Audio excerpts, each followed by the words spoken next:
ನಮಸ್ತೆ ಎಲ್ಲರಿಗೂ. ಶ್ರೀಧರಗುಡ್ಡದ ಪರಿಸರದಲ್ಲಿ ಎಂತಹ ಒಳ್ಳೆಯ ವಾತಾವರಣ. ದೇವಿಯನ್ನು ಅಧ್ಯಯನ ಮಾಡೋದಕ್ಕೋಸ್ಕರ ದೇವಿಯ ಕ್ಷೇತ್ರದಲ್ಲಿ ಬಂದು ನಿಂತು ಕುಳಿತು ಅಧ್ಯಯನ ಮಾಡುವಂತಹದ್ದಂತೂ ಯಾವಾಗಲೂ ವಿಶೇಷ ಅಂತ ಅನಿಸುತ್ತೆ. ಹಾಗಾಗಿ ಮುಂದಿನ ನಮಸ್ತೆಸ್ತು ಮಹಾರೌದ್ರೇ ಮಹಾಘೋರ ಪರಾಕ್ರಮೇ ಮಹಾಬಲೆ ಮಹೋತ್ಸಾಹೇ ಮಹಾಭಯ ವಿನಾಶಿನಿ ತ್ರಾಹಿ ಮಾಂ ದೇವಿ ದುಷ್ಪ್ರೇಕ್ಷ್ಯೆ ಶತ್ರುಣಾಂ ಭಯವರ್ಧಿನಿ.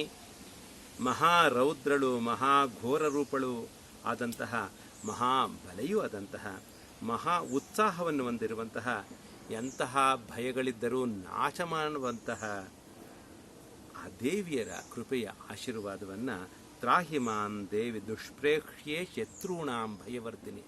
ಶತ್ರುಗಳಲ್ಲಿ ಭಯವನ್ನು ಉಂಟು ಮಾಡುವಂತಹ, ಯಾರು ಪ್ರೀತಿ ಮಾಡ್ತಾರೋ ಅವರಿಗೆ ಹೆಚ್ಚು ಆಶೀರ್ವಾದವನ್ನು ಮಾಡುವಂತಹ ಆ ದೇವಿಯ ರಕ್ಷಣೆಯನ್ನು ನಾವು ಮುಂದೆ ನೋಡ್ಕೊಳ್ತಾ ಹೋಗ್ಬೋದು. ಪ್ರಾಚ್ಯಾಂ ರಕ್ಷತು ಮಾಮೈಂದ್ರಿ ಆಗ್ನೇಯಾಮಗ್ನಿದೇವತಾ ದಕ್ಷಿಣೇವತು ವಾರಾಹಿ ನೈಋತ್ಯಾಂ ಖಡ್ಗಧಾರಿಣಿ. ಪೂರ್ವದಿಂದ ಐಂದ್ರಿ, ಆಗ್ನೇಯದಿಂದ ಅಗ್ನಿದೇವತೆ, ಹಾಗೆ ದಕ್ಷಿಣದಿಂದ ವಾರಾಹಿ, ನೈಋತ್ಯದಿಂದ ಖಡ್ಗಧಾರಿಣಿ.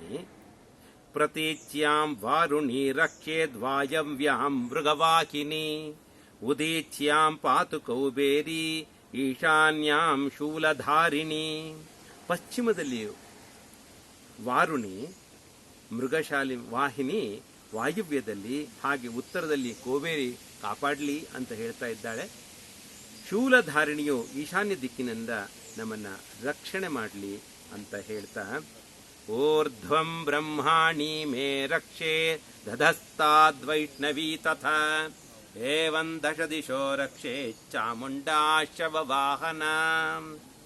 ಬ್ರಹ್ಮಾಣಿಯು ನಮ್ಮನ್ನ ಮೇಲ್ಗಡೆಯಿಂದ, ಹಾಗೆ ವೈಷ್ಣವಿಯು ಕೆಳಗಿನ ದಿಕ್ಕಿನಿಂದ ಕಾಪಾಡಲಿ. ಹೀಗೆ ಶವವಾಹನಿಯಾದ ಚಾಮುಂಡ ಅವಳು 10 ದಿಕ್ಕುಗಳಲ್ಲಿಯೂ ನಮ್ಮನ್ನ ರಕ್ಷಿಸಲಿ ಅನ್ನುವಂತಹ, ದಶ ದಿಕ್ಕುಗಳಿಂದಲೂ ರಕ್ಷಣೆ ಪಡೆಯುವಂತಹ ಅವಕಾಶವನ್ನು ಈ ಕವಚದಿಂದ ನಾವು ಯಾವಾಗಲೂ ಪಡಿತಾ ಇರ್ಬೋದು. ಅಂತಹ ಈ ಕವಚದ ಅಧ್ಯಯನ ಹಾಗೂ ದೇವಿಯ ಅಧ್ಯಯನ ಮಾಡುವಂತಹದ್ದು ಬಹಳ ವಿಶೇಷ.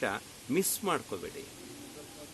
ದೇವಿಯ ಆರಾಧನೆ ಅಮ್ಮನ ಆರಾಧನೆಯಾಗಿದೆ. ಅಮ್ಮ ಯಾವತ್ತೂ ಕೈ ಬಿಡಲ್ಲ ಅನ್ನುವಂಥದ್ದು ನಮಗೆಲ್ಲರಿಗೂ ವೇದ್ಯವಾಗಿದೆ. ಅಂತಹ ಕವಚದ ಜೊತೆಗೆ ಸಪ್ತಶತಿಯ ಒಂದು ಕಲಿಕೆಯನ್ನು ನಾವು ಯಾವಾಗಲೂ ಮಾಡ್ತಾ ಹೋಗೋಣ ಅಂತ ಎಲ್ಲರಿಗೂ ಧನ್ಯವಾದಗಳು. ಮತ್ತೆ ಸಿಗೋಣಂತೆ.